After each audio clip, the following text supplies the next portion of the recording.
Wow, what a game. A constant back and forth. And finally, we saw some Li Ming in action, played by none other than Lockdown. Jay-How, what kind of an impact did that hero make? I don't even know if we can highlight one person. I mean, that was an all-out bloodbath. I mean, they were back and forth. The total kills was, I think, a combined 30-plus in that game. I mean, there were so many highlights on both sides.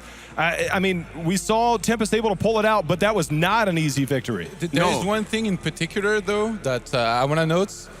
There was a lot of people doubting Tyrell. My man Dog has been prevented from picking his infamous Tassadar for a few games, and I think he was pretty angry here. Landed some very good sanctification and really helped his team a lot. It was definitely not an easy victory, though, and I have to say that I feel eStar threw away a very big opportunity to take the lead in this game now, in this series.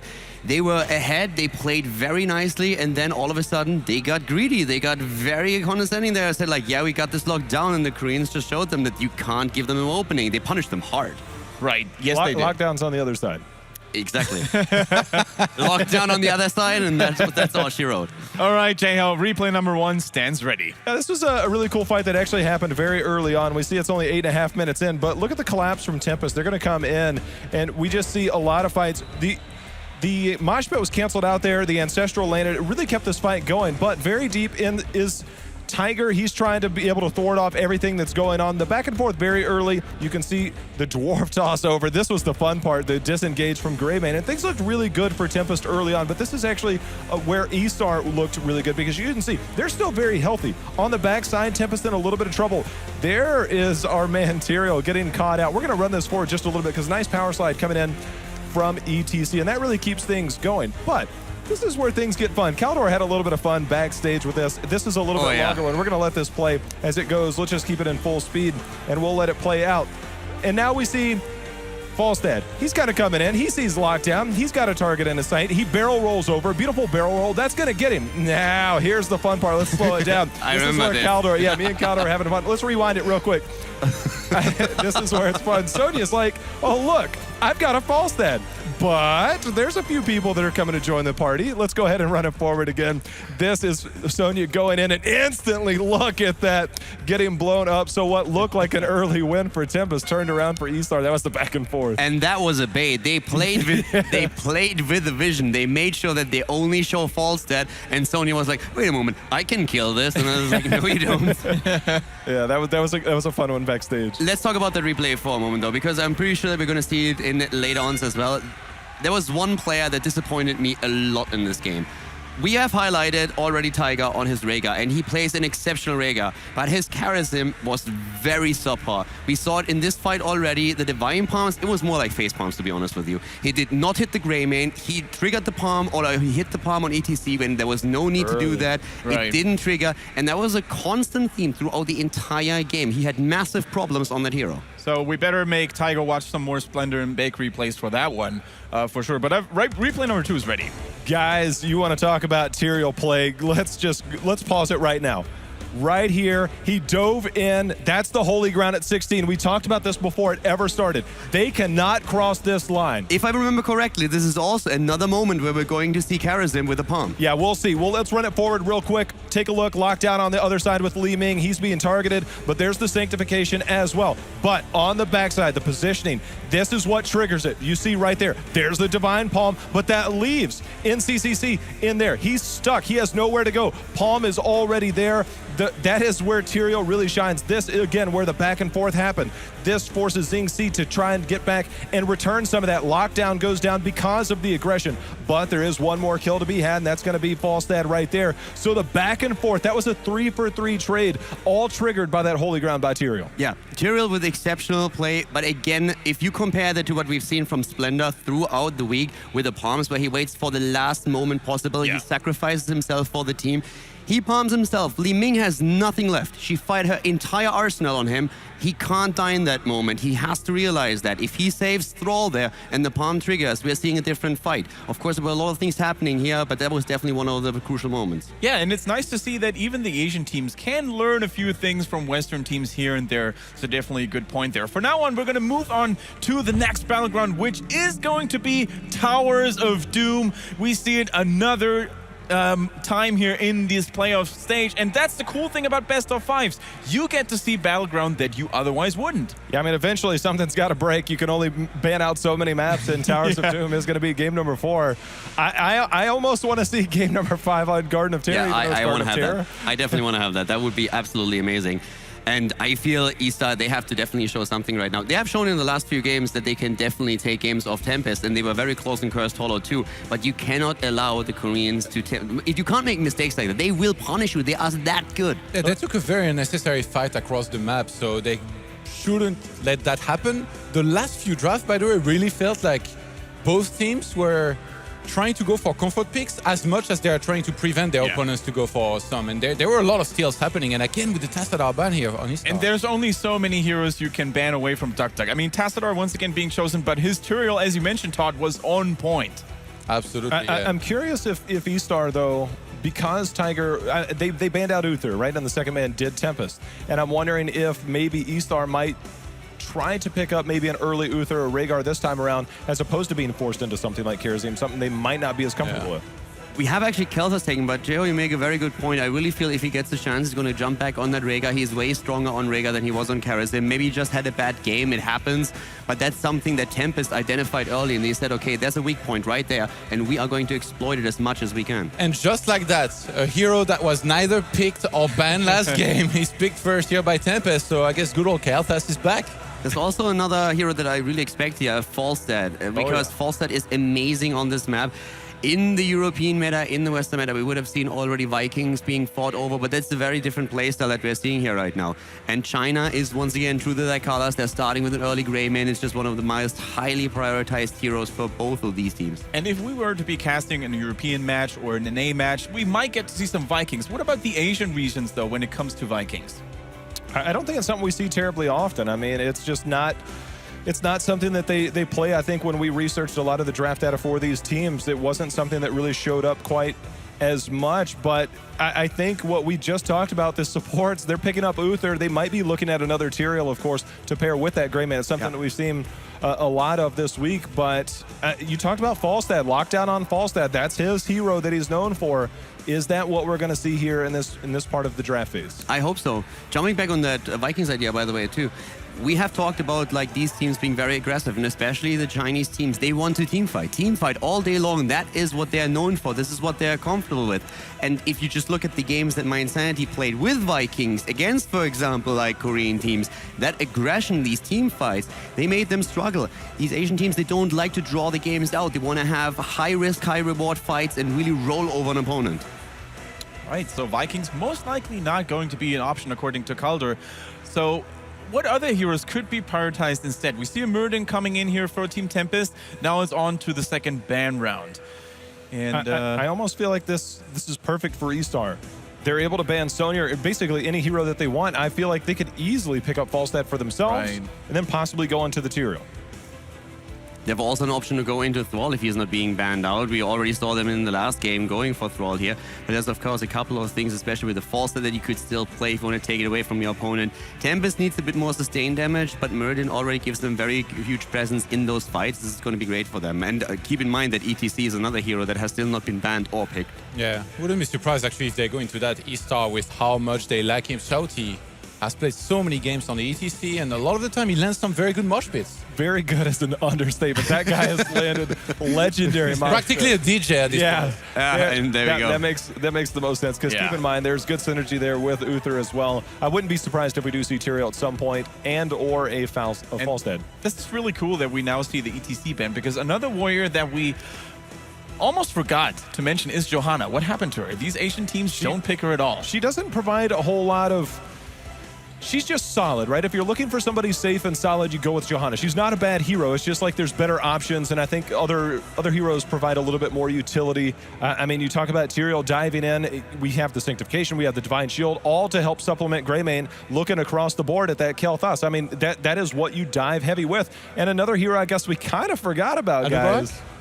No, his name is Illidan. I mean, think about the dive comp you have with Tyrael, Uther. Insane. I mean, we saw the hunt earlier on this map.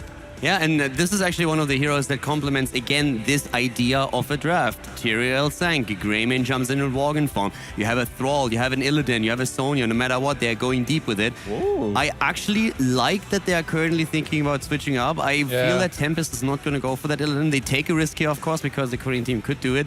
But Falstad is huge here. Going for the chick in this case, I like it a lot. Yeah, there's already a Muradin and Kael'thas, so it could be scary, but I guess they would have the Divine Shield and the Sanctification, but instead gonna go for the Falstad, and that's not gonna be just a good solid pickup for themselves. That also means that Tempest cannot have him. I think it really complements eStar's composition well, because if you have Greymane, you're going in. Illidan stays on somebody and he eventually kills them, and he's a complete harassing type character, whereas Greymane will blow you up really quick. And I think having Falstad there to help control some of the fights, if things go wrong, he's got the Mighty Gust. He adds to the soaking capabilities to be able to move from top to bottom, and this is an objective-based map, which requires quite a bit of mobility. Sylvanas for Veiling Arrow, so once that we have the big engage from Greymane, that could definitely be a turning point in these fights, and Tempest has shown very nice fight control, especially on Cursed Hollow, so this is a very cool pick for them. On a map like Towers of Doom, of course, they are going to attempt to get the additional bell towers. Once that you end up trading bell towers and you're able just to like establish one, your opponent tries to retake it, you push on another side of the map, you can really get some momentum going for it. I mean, think about it. Tempest, they are known for their team fighting and being really good at it. They're facing a team that's going to rely a lot on their heroics in order to be able to do well in those team fights. Sylvanas is a really good choice. It's going to be able to silence a lot of these heroes. I wouldn't be surprised if eStar doesn't pick up another warrior to try and supplement that front line to help deal with quite a bit of what they'll be getting in return. There's always the threat of Kael'thas, but when you talk about the D-Shield, the Sanctification, but a denial of what would probably be paired up with Tyrael is an Uberak being picked up for Tempest. What did I tell you? I could have seen that Anubarak on the side of eStar as well, with Tyrael going deep, having the Anubarak in a bit of a bruiser type as well. That could work, especially if you're trying to go for Kael'thas, of course. What is there left for Tychus, eStar, guys? Tychus? I don't know if you want to go single Tyrael. Yeah, you want to have someone else at the front line, and It's even eStar, if you man. decide to not go for a warrior, you can still throw a Thrall in. There is still an Illidan around. So even if you say, yes, we are fine with Tyrael as the main tank, you need someone else at his side to really make sure that he's not being blown up in seconds. Well, what's really nice about having Anubarak here as well is that depending on what composition exactly, and that last pick in particular, they're going to face, Tempest could go for Cocoon if they wanted to over Locust Swarm. Now this is getting interesting. This is not what I expected. Are they going to throw a wrench? I mean, they only have a few seconds left. They do. Is this an isolate the front, harass the back in Kael'thas, or is this vice versa? I mean, you can Void Gust, I suppose, to isolate someone if you really feel the need, if you're kind of desperate in these fights. There's a lot of potential with this, but it's also extremely risky. Just want to throw in a little bit of nostalgia in here. Do you remember the times when you had Judgment, Hinterlands Blast? Yeah. And Is actually, it entirely impossible? yes. Okay. Damn. At least I believe so. I would be the first guy who says like, no, I want to see this. And I've been actually saying all week, I want one of those teams to go full YOLO and just go for their Judgment, go for their leave, and just try to blow up the back line. But with Cleanse being around and everything. Even before that, it was all about that VP, Divine Storm, and Hinterland Blast. Remember, those were the times. Zeratul, high risk, high reward. He has one of the highest win rates of any hero over the last few months.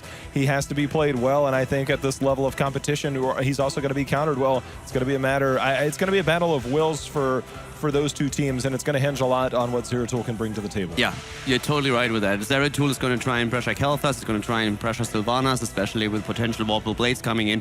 A lot is going to hinge on him. The front line is a bit on the weak side with only Tyrael there, but of course he has his shields, you have the Uther to really help him out too. So if they play it right, they can do a lot with it, but this is a comp that is very reliant on everybody on the team just playing an absolutely top-notch game.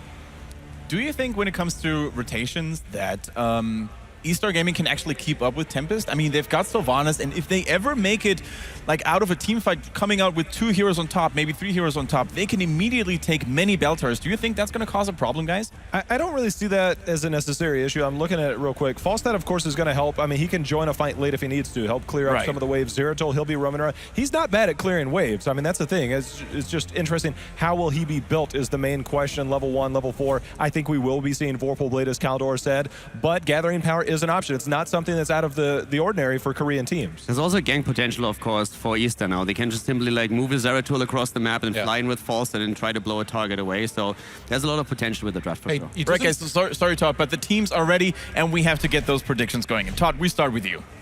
I quite like the draft for MVP for Tempest, but I want a 3-2 no matter what, and I always vote with my heart, so it's going to be eStar taking this one here. All right, Calder. I voted with my heart as well. I like the global presence of Falstad. I say eStar. And Jao. I am all aboard eStar right now. Zeratul, I love the risk versus reward factor. I think he's going to be a high reward for them. And that's the exact same reason why I'm going to vote for eStar as well. I really like their comp. It adds so much flashiness to those team fights. So definitely eStar has my vote. For now, we're going to throw it over to our happy little caster duo, Gillyweed and Kalaris. Take us to Towers of Doom, guys.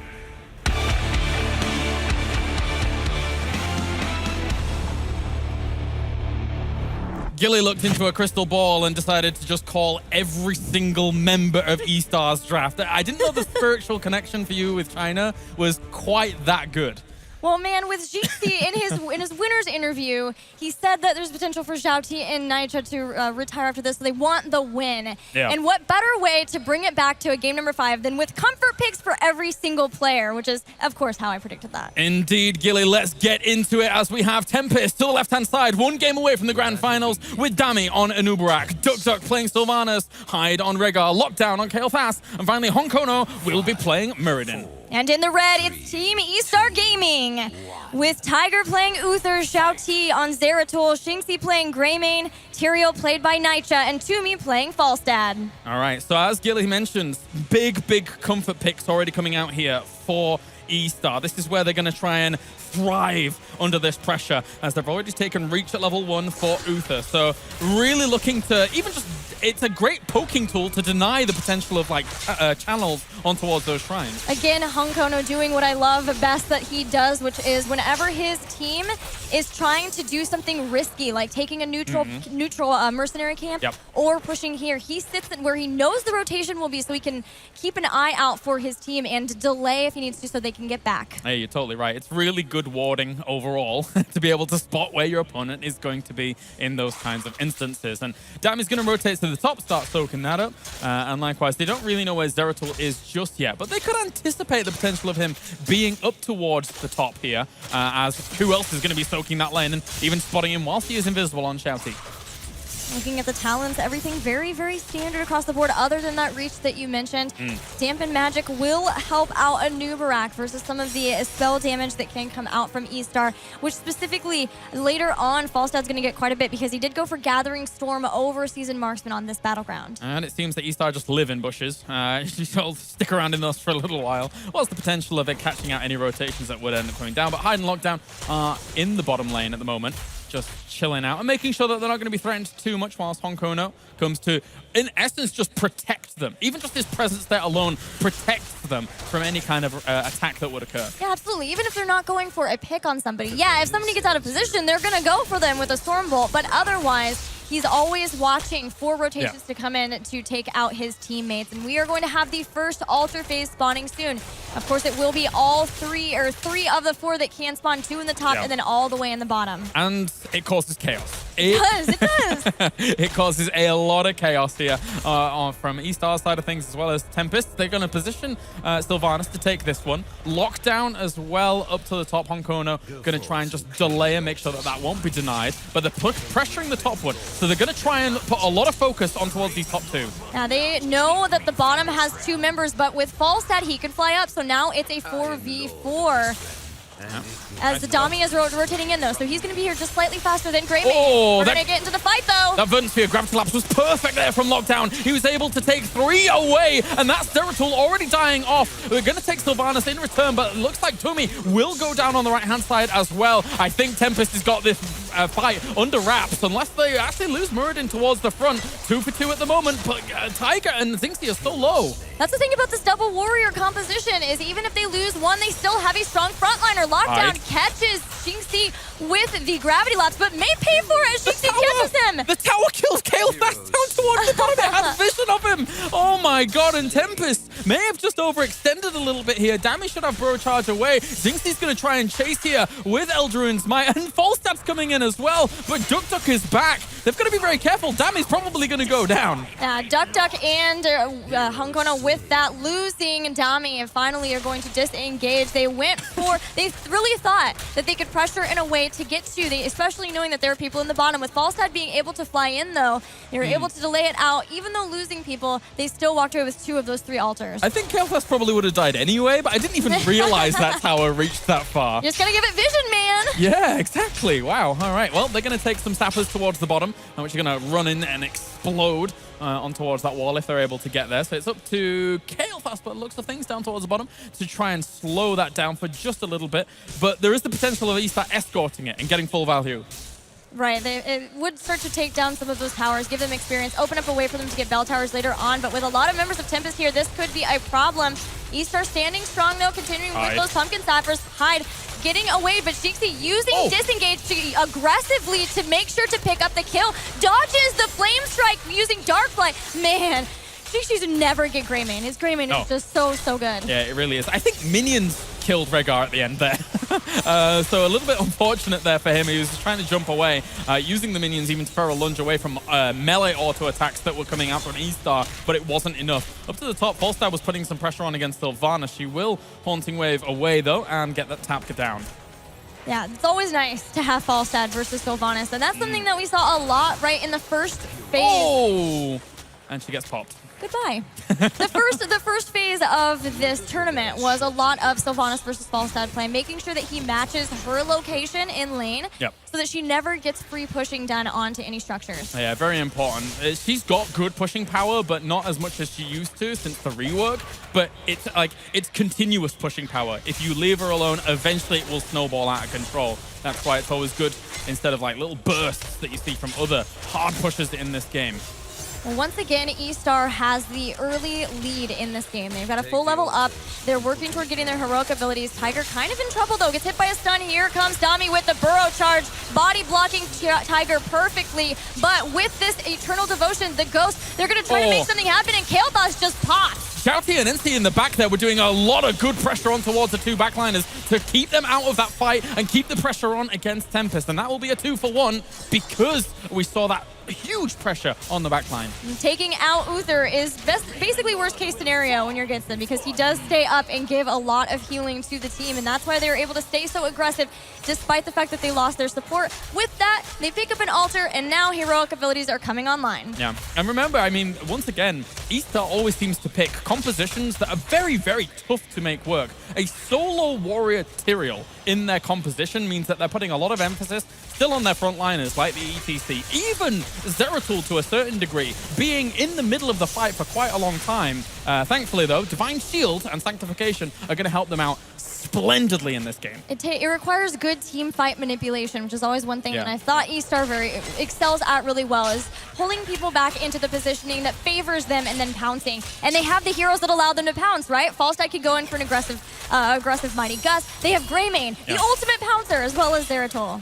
The ultimate pouncers. That's the Verdant Sphere. Gravity Collapse doesn't catch anything, though. Only on towards minions, so Lockdown not really getting the best start to that fight, and that's why we're going to see Tempest back off there. They just wanted to capitalize off Kael'thas' powerful ability.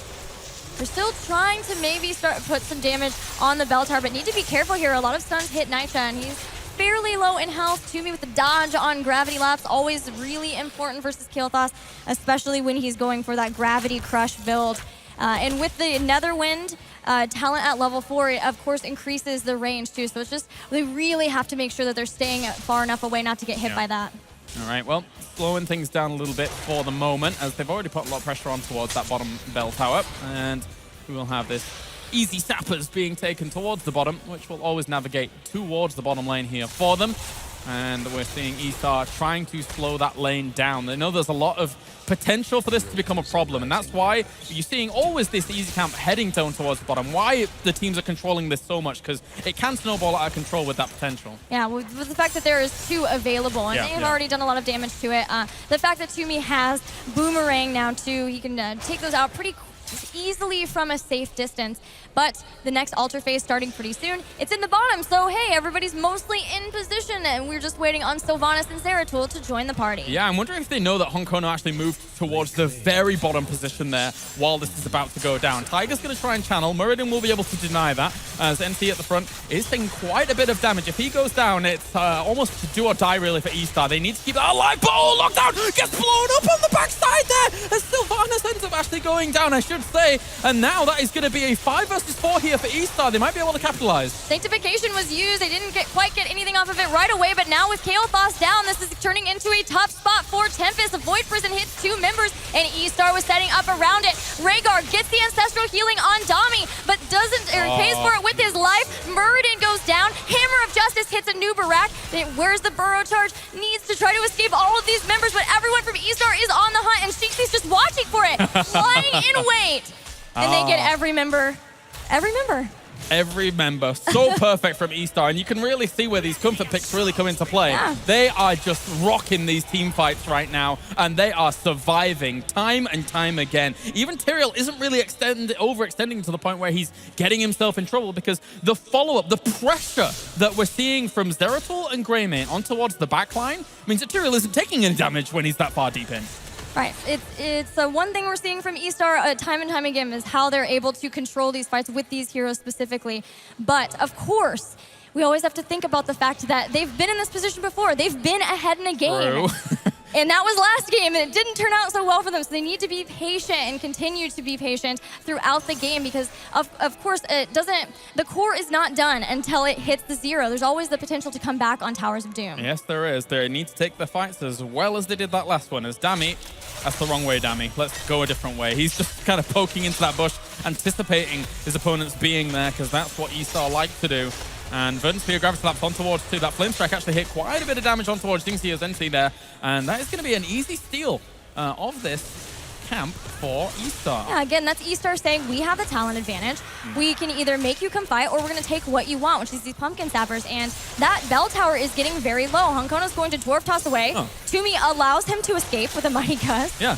It's like, just have a free escape there. If Honkono hadn't Dwarf Tossed at exactly the right time just then, he would have potentially been isolated away from 4 members of his team. So that was kind of the thought that Toomey was going for, but it's a Muradin, so it's kind of difficult to get that follow-up kill. It really is. But they have kept that bell tower alive too, which is a really great thing considering the fact that they were dealing with not having 13, there were pumpkin sappers for eStar, and had they lost that, it's tough to try to get both of the altars here, so they would have been dealing with a lot more shots from it. Jouti now has Wormhole, so he'll poke in, just cleave, and then go all the way back. As Tiger is already channeling that, and there's no way they're going to be able to really deny. Look at the frontal wall that Toomey and NT have set up there. Honkono up towards the top, trying to slow down Tyrael there for a moment. Duck going very far in there with the Haunting Wave. Duck might be caught in a weird spot. Wailing Arrow did come out, and there is Sanctification, and Dami burrow charges away along with Ancestral Healing to get back into the fight. Members of eStar are moving back. They've taken a lot of damage. Toomey did huge damage with that Hammerang down towards the bottom, and you're right, that Wailing Arrow coming out really didn't do anything there for Duck, because he got himself in a precarious position right next to a frontliner, and he had to try and scramble for an answer there. So a little bit of a misplay, I would say, by Duck at the start of that fight. A nice little Stormbolt by Honkono, but they could set up this foot wall once again to try and get Tiger that pickup. And they tried to use the Mighty Gust. They put them in as this spot where now they are in a lot of trouble. Void Prison hits some of the members of Xiaoqi, is moving around to the side, but Hyde has found him. Sylvanas still. End up going down there as well, and Zeratul's going to end up falling as Tide was able to pick him up, but they're going to lose 3 for 1 at the moment. Honkono is trapped in the thick of things. Dwarf tosses away. Will they continue on? I don't think they will. Even that tower and fort are enough to really put on pressure against eStar, and they will take this. Let's take a look at that fight once again here to see exactly how it went down. It went so back and forth. I thought Xiaoqi might just die right here, but does get out and away with a good blink. Meanwhile, the Void Prison allowed the team to take out Sylvanas, and then Dami was quick to follow, turning around. Honkono does Dwarf Toss away from that, but still, it was such a back and forth, a long, drawn-out fight. But finally, with a good Void Prison, allowing them to finally move around and get into position, they were able to get the takedown and the altar again. And Shouty feels comfortable enough in the middle of these fights to take double bombs at level 16. So he's normally, well, oftentimes you see Rending Cleave because it's an easy little extra answer to damage, but double bombs is a significant amount more damage. We could even see Rewind at level 20 to the point where you get quad bombs, which is super fantastic, and that's so much damage. He's found so much room in these fights, I'm not surprised. Yeah, it's so hard for them to know who to focus, right? Yeah. For Tempest to focus, they say, we have to watch out for Greymane. Yes, False exactly. That's coming from the side, Yeah. though, too. What about those Mighty Gusts? But Greymane, he's been trying to feed. He's actually completely fed now. He has a full 30% extra attack damage because he's built up 10 stacks. And so, yeah, who do you watch out for? Of course you're going to maybe drop the ball and not see Xiaoti coming off from the side. That's a good gravity lapse there, but unstoppable instantly as he was get cleansed out of that position. And eStar going to go in deep for this one. The Audit Sanctification been used. They can't really do any damage towards them. Honkona trying to zone out Xiaoti on that right-hand side here. NC taking a lot of damage. This is a good fight for Tempest to try and bring themselves back just a little bit. Oh, but NC will get away with Eldarune's Might. Tempest did that 15 to 16. Yeah, they used Wailing Arrow and Locust Swarm, but they got a lot of heroic abilities used on eStar's side too. Divine Shield's down, Sanctification is down too. It's gone in far. They went in way too far there to actually try and go for this fight. The fort's not with them, actually. We're going to have the Ancestral Heal on towards Lockdown, and that is going to be Tyrael already being blown up under that. It was a good gust there, but that is going to be 1-for-1 at the moment, but Ulthar has already gone down as well, so 2-for-1. Tempest still win that fight despite that gust. Jinxie was really scared to go in because he's fully stacked, and he was low in health, only getting healed back up after Uther was taken down. And you could see him, he was just waffling in the back as he's like, guys, I have 10 stacks, please don't make me go in and fight this so low in health. Yeah, there's no way that they really want to take that. Xiaoti ends up going down. That was a great catch for them on towards Zeratul. That's 50 seconds without a Void Prism. But one thing that Xiaoti did really well there, and I want to point this out, is he didn't panic and use Void Prism to try and get away. Because if you do that, it's down for so long after he's still dead that you potentially lose it in the next team fight that's coming up. eStar really needs to not panic at this point. Yes, they lost a team fight, but they're even on bell towers because they still have the bottom one.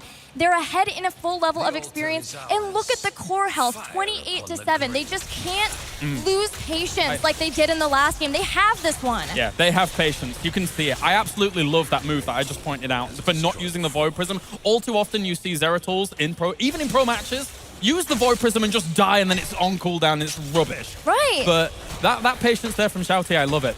I love it. There's several times that you see that, right? Often you'll see it with Divine Shield, Yes, too. yes. Uther will use Divine Shield himself, can't get away even with the extra movement speed.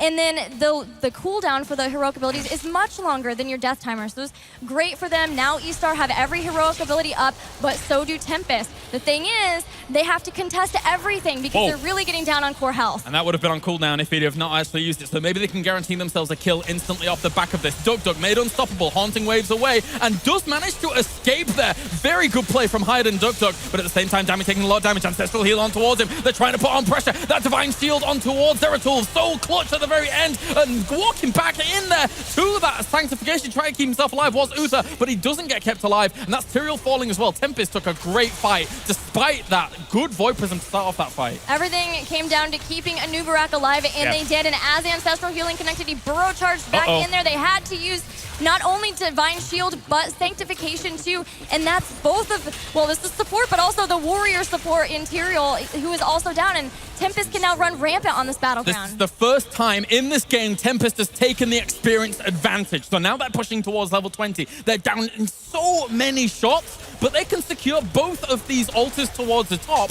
and start mounting some kind of comeback. Is this going to be a repeat story? I don't know, but I'm very worried for them in that regard, because still with only 16 seconds left for Tyrael and Uther, Tempest is already in position to get both the altars. They get them both. They get all of the shots from it because the bottom fort was just now grabbed by eStar, which means 10 shots off of that and 4 more from the boss. They're back in. They are back in this game with 4 shots going off from the boss. As you say, they are ramping it up here against eStar. This is going to be a good finale to this game. eStar, they're not out of it just yet by any means. They've got them 20 themselves, and it will be that rewind. So Zeratul is going to do big damage if he's left alone. They get these leads and then they psych themselves out, but now Tempest are at level 20, so they need to realize they are playing on even talent tiers. Wailing Arrow Yeah, and it made unstoppable as well there with Singsi as Domi's gone in quite far there. They're going to just go for this fort, and that's very, very nice. They get the bell tower even, I should say. Look to Shouty going in there, blinking forwards, wormholing back with that cleave on towards Dug. He manages to get away. Dami likewise, though, taking a lot of damage. Ancestral Heal needs to come out on towards him, but I don't think it is even going to come in. Yes, it will. They've brought eStar very, very low here of Tempest. They've managed to turn this game around even further. They've separated Nightjaw so far from the rest of the team and just dismantled the members in the backline. Sheeksy goes down. That's all of his stacks. Falstad will follow. Oh, this is a perfect fight for Tempest once again. Every single time they come in for these fights, eStar is on the run. There's no altars up just yet, but they take another fantastic fight, Gilly.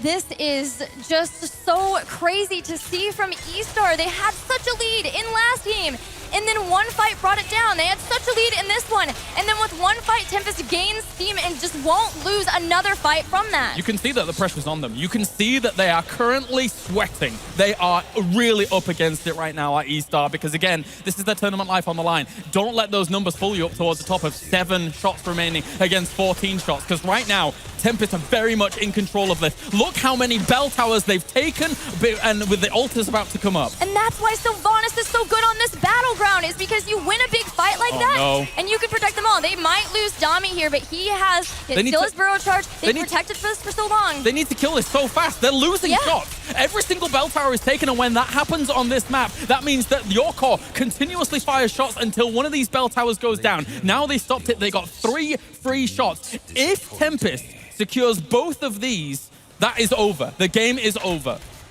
eStar is starting to channel this altar. And Tempest are going to be too late to grab it, but they know that they have so much momentum at this point. They've tied up the Coral. 5-5. It's so close. 5-5, and Tempest is not letting up on the pressure at all. They're going to go back into this bell tower. You can see at the same time, they know that they can't defend the top one, so they're going to have to trade, and they need to keep a bell tower on their side every single time, because unless they don't do that, they will lose within 30 seconds of this game, pretty much. It's so rare that you get to this point as a team that you are able to control all of the bell towers, but it comes down to Sylvanas and winning such a crazy team fight so late in the game.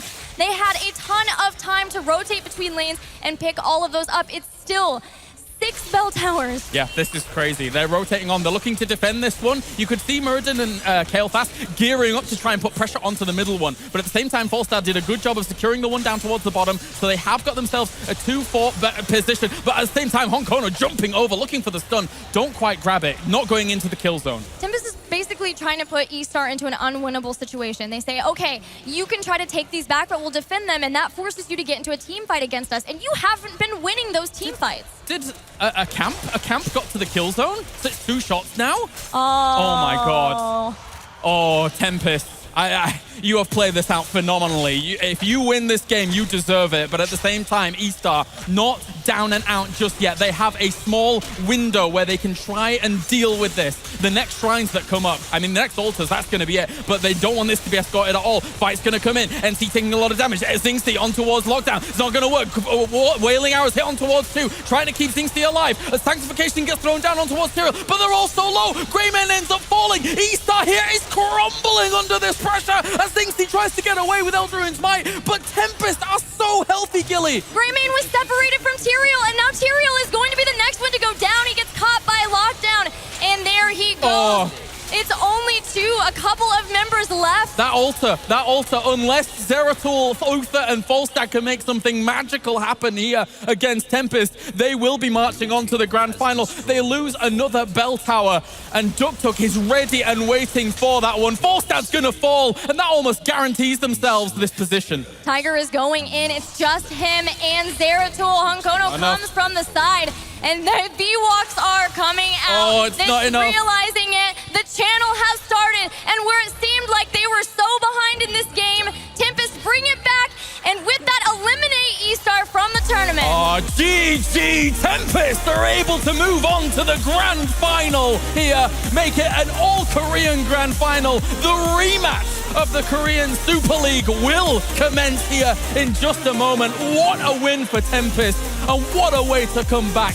Game after game, Gilly. Man, 2 games in a row, being down in the early game, but staying patient, taking deep breaths, winning one decisive team fight that allows you to come back and then win every single fight from there. That's such a scary way to play. Yeah, such amazing fortitude that we're seeing here from Tempest, able to march on. You say they need to take deep breaths. I need to take deep breaths as well as you. This is what a series we just saw there. Tempest marching on 3-1 in this best of 5. And now, will they conquer MVP again is the huge question on everyone's mind, Gilly. That's a big question on my mind too. They're the brothers. They have made this team together, and having a or a summer championship win off of that now, that would be such a great way to go. Yes, it would. All right, we are done here at the casting desk. Let's head over to the panelists to see what they think about Tempest versus eStar.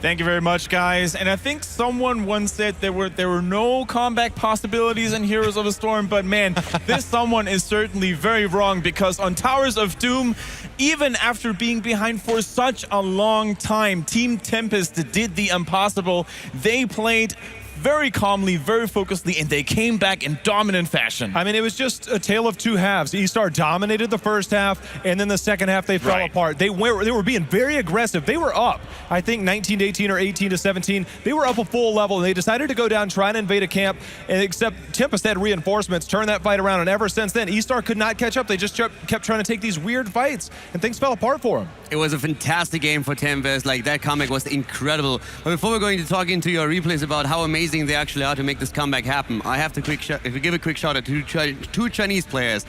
I gave Tiger a lot of grief for his charism on the last map, but here on that Uther play, that was fantastic. And he was the reason why Jingzi on Greymane had always the freedom to know that he could go deep for those kills. He played an amazing Greymane. It was not enough to win them the match in the end, but that was fantastic play from both of them.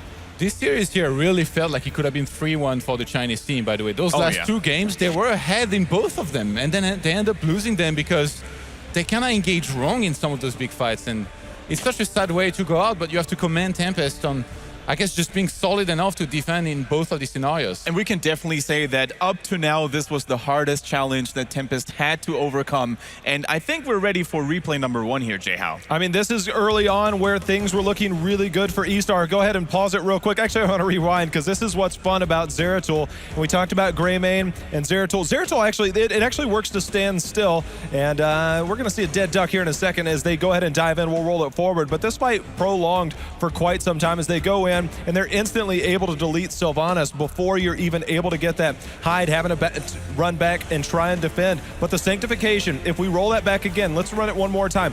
This is where the power of Tyrael helps so much. We see the Kael'thas trying to get the damage in, the Gravity Lapse, Flame Strike, everything going on there with the Living Bomb. And now we see the rotation down coming for eStar as they continue to put the pressure on Lockdown. We see he's basically on lockdown. Dami trying to do anything he can to help defend. Hyde, nice, Mighty Gust is going to isolate the rest of the team. And Dami just trying to zone out any way he can. Xingzi just staying alive there on Greymane, as Kaldor said, trying to keep him up. There's the D-Shield that he's talking about, allowing him to do work. Ancestral Hyde sacrifices himself. We're going to see the Dwarf toss over, but capitalizing on that is Xingzi and the rest of the team as they get 4 kills there and really dominated early on. Yeah, and once again, like, Jingzi really in a position where he knows he can go deep, and he can only do that if you trust your support, if you really know your support has your back, and that's what Tiger really did there. Every single time Greymane got low, he just moved for a moment out of the fight. There was immediately Divine Shield. He goes back in, and he got so many kills for the team here. It was amazing performance on his part, and a huge amount of damage. Yeah, there was just so much burst damage available for the team comp that eStar Gaming was fielding. And for a very long time, they played that very well. Do you think in the end they were too aggressive? I think without a shadow of a doubt they were too aggressive. They took fights they didn't need to take. I think that fight where Xiaoti VP'd someone to try and catch him, and then the entire team came in. That was the bottom left. That's when it all fell apart. Absolutely, yeah. I didn't really understand exactly why they got overeager this way. I think he probably thought he could lock him down for some time in there. They could come in, get a very quick snipe just before, I guess, the map objectives were going to come up. But the defense of Tempest, every time if you fight on their side of the map, if you give them an opportunity to regroup, And if you're not decisive enough, they win every single one of these fights. I feel if you want to identify a bit of a weakness in the Chinese play, it's maybe then in the late game and to really let something go. Let an objective go just to wait out for level 20. It's a lesson that a lot of the Western teams had to learn as well, where they just were in a position where sometimes it's just better to wait for a moment until you have the advantage again. Especially after level 16 hits for your opponent, you find yourself on even talents. Waiting for the next level to hit is sometimes the better call. Yeah, definitely. And we now have replay number 2 available for you guys, and Jo is going to talk you through it. This highlights exactly what Caldor was talking about. They come down, they see the camp being taken. They don't have to force this, but they do. And this is eStar as they go in. Look at the aggression. Let's slow it down here real quick because you're going to see, let's roll it back just real quick. And the key moment that happens right here, we see a complete collapse onto lockdown.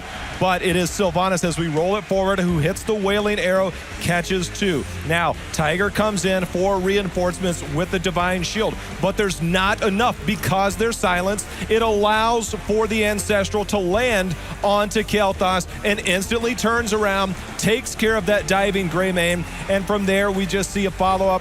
The Mighty Gus not able to isolate enough as the Void Prison was used basically as an escape tool. And that was the Wailing Arrow. Again, Tiger enabled it, but the fact that the Wailing Arrow from Sylvanas helps to mitigate a lot of that incoming damage allowed for Rhaegar to land that Ancestral. And again, Caldor, as you said, that's a fight they didn't necessarily need to take. I really think they felt pressure. They were down to 2 points on the core. They were looking for a fight. I think they were a bit scared that another camp pushes in towards the core.